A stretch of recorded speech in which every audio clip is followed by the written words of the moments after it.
कबूतरखाना प्रकरणी उच्च न्यायालयामध्ये सुनावणी सुरू। सार्वजनिक आरोग्य महत्त्वाचं आहे, त्यामुळे पक्ष्यांना रस्त्यावर खाद्य दिलं जाऊ शकत नाही असे निर्देश देत कोर्टाकडून कबूतरखान्यावरील बंदी तुर्तास कायम।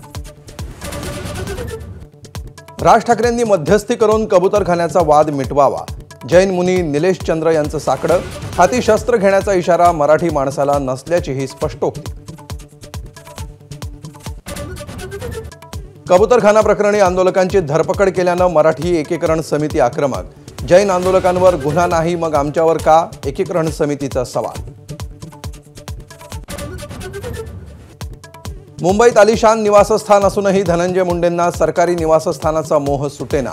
मुंबईत घर नसल्याचा बनाव। 5 महिन्यांनंतरही सरकारी निवासस्थानी कब्जा कायम।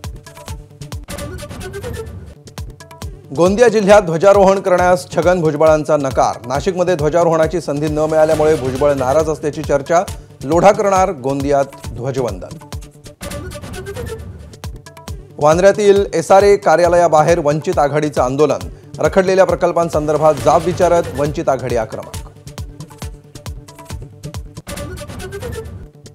मराठा आंदोलक मनोज जरांगेंचा पुन्हा मुख्यमंत्र्यांवर गंभीर आरोप। मुंबईत होणाऱ्या मोर्चाविरोधात फडणवीसांनी कट रचल्याचा दावा। माझाच्या मुलाखतीमध्ये जरांगेंचं वक्तव्य।